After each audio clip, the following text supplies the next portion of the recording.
We seem to be still in the pilot phase is one of my key takeaways. Another is that we are in some disciplines also trailblazers.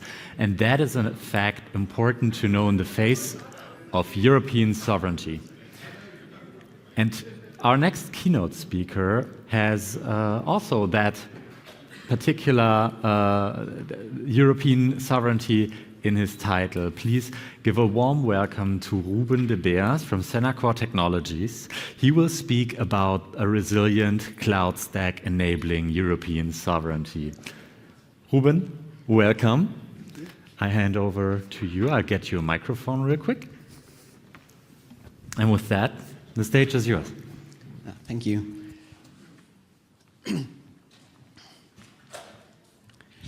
Yeah, well, I'll speak today about a cloud stack and how to build a cloud stack, a real sovereign cloud stack with providers from Europe.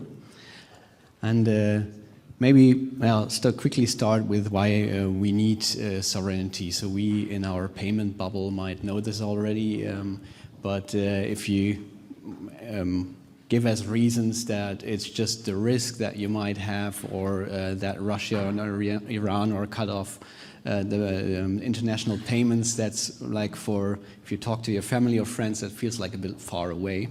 And so I'd like to start with a little personal story. And so this is a cocktail bar in my hometown that we sometimes visit. And my wife and a friend were there, spent the night, and at the end of the night they wanted to split the bill. And how do you do that in Germany? One pays by card, and then you transfer peer-to-peer with PayPal, obviously. And so my wife transferred the amount by PayPal, and the transaction was blocked. So it took a few weeks to find out what the problem was. And obviously it was the name of the bar, which is Cubana. And so somehow the name was obviously in the transaction details, and that's probably the reason why this got blocked. And so while this story might be somehow funny, it's also what we already heard today. Other people are having real problems, like judges from the criminal court that are cut off international payments because they are on the sanction list of the US. So this also shows that we are kind of dependent from external jurisdiction. And of course, if you think about payments in Europe, you don't want to have that. So what has this to do with cloud? And that's the main topic of my talk today, about cloud services. So if you build a new payment system today, a new software application, you'll probably do that in the cloud. And if you do that, you will obviously, or more often, do it with US hyperscalers, AWS, Azure, or Google Cloud. And so why do you pick those three? Well, they are reliable. Yeah, they do offer the services that you need. You will find developers that have the experience with those platforms, so it's the easy way. And also, those providers did a good job in being compliant with the European legislation, to comply with GDPR, to have data locations in Europe, to follow Europe's legislation, and so on. So you can actually use them, but then you're still dependent from US jurisdiction, because in the US you have the US Cloud Act. So when a US authority requests data from a US company, they will have to deliver the data, even if it's stored outside of the US within Europe. So you have a legal conflict between US jurisdiction and the GDPR, and that obviously you don't want to have if you build a payment system in Europe. So let's look at so the question is what to do, what can you do in Europe? And so there are a lot of cloud companies, which are, some of them are well known, others are not, but if you look on the map, there are pretty many that offer cloud services. So can you use these to build a payment system? And so this is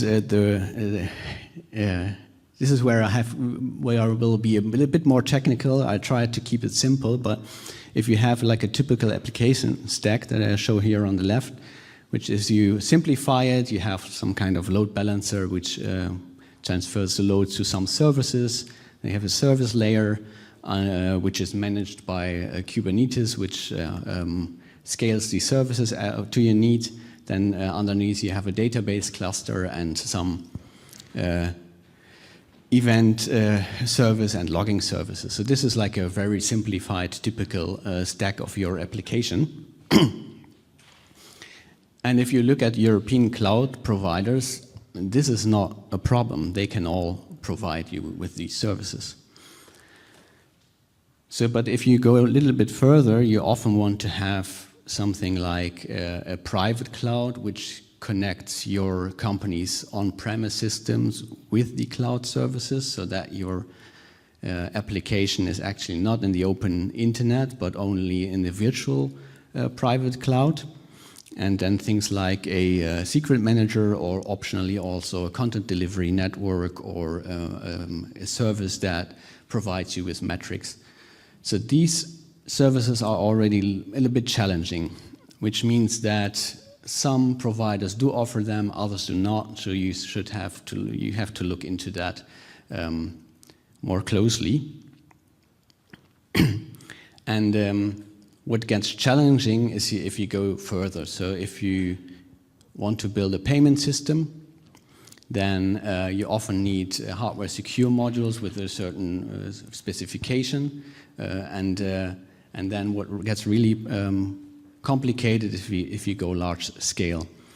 So when you go large scale, you have multiple regions which you want to connect, where you want to have dedicated connections between the regions, where you have multi-regional services that you then need for your content delivery or for your database. And these are the topics that with European providers are more difficult. And then finally, if you have some general services that you'll often need, is that you have your services should be multi-availability zones, also have a certain SLA that you need, and you might want to choose your database technology to your needs, and then developer experience and cloud auditing. These are all topics that are a challenge. So this is just the rough surface, let's say. But so the issue here is if you go to one of the US hyperscalers, you get all of this out of the box. That's no problem. So, but if you go to a European cloud provider, then the first ones, they are delivered. The others, you have to look into it, and some you don't get. So what you can do is you can close some with other providers. You can pick other European providers that have specific services, for example, for hardware secure modules or for dedicated connections between regions. So you can close the gap there. And for multi-regional database, well, that's your operations team that can close the gap. So to wrap up, if this was too technical for you, to wrap up, you should just remember, like, there are 3 messages. The first is if you build a standard application with standard logic that can be done in Europe cloud applications very easily. If you want to build a more complicated system, then you have to look into the details. You have to look at each of the services in detail to look if it serves your purposes. And third one is, at the end, the devil is always in the details. So you really have to look at the details of the service requirements, and go into technical details to do a pilot if the services that you have really, the services that the cloud provider gives you serves your needs. So Good. So the next topic was, what about the gaps that the European providers still have? Are they? So I think that they will close them in a few years. So also, if you look at the US hyperscalers, a few years ago, they were also not eligible for financial service companies. So we had a project within a German bank that wanted to work with cloud services, one of the hyperscalers. And this was also challenging because the security requirements were not met. They also had topics with hardware secure modules and encryption keys. Compliance requirements were not met with the data location, with data access that had to be prevented, and integration with on-prem systems. So some of similar topics that we had before were also a problem with US hyperscalers a few years back. And within that project, within the project time, so we had a project with the German bank and the US hyperscaler together in order to close the gaps. And so this was, at the end, this was possible.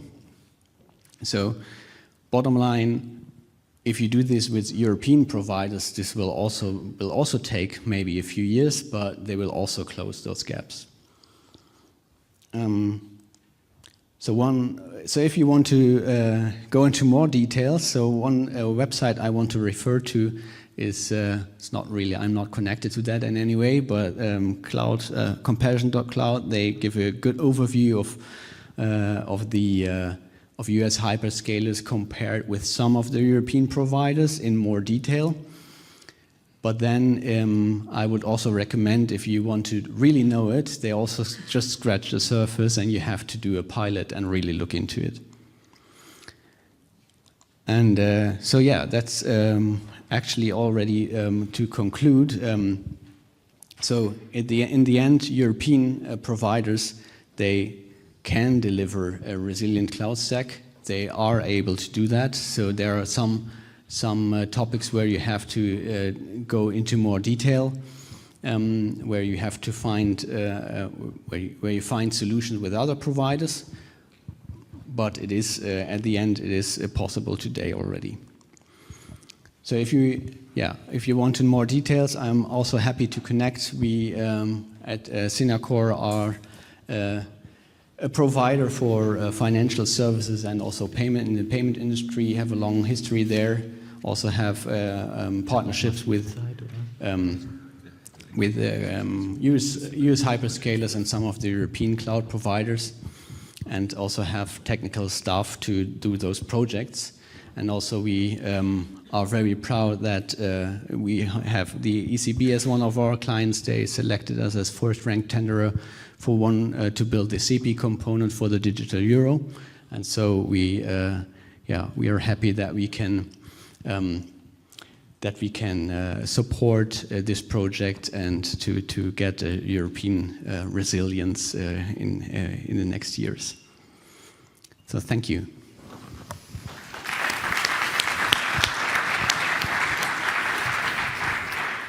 Ruben, fantastic. Thank you very much. We are well on time. If there was a short question, that would be completely fine. But if that's not the case, Ruben will be available for you here. I will guess the rest of the day, right? Sure. Perfect. In that case, thank you very much for bringing some clarity into the topic of European sovereignty. I mean, this is what half of this event is also about. I think it's incredibly crucial, and it's great that you brought up the cloud topic. I think you're the only one today who did. Thank you. All right, perfect. Please give it up one more time for Ruben.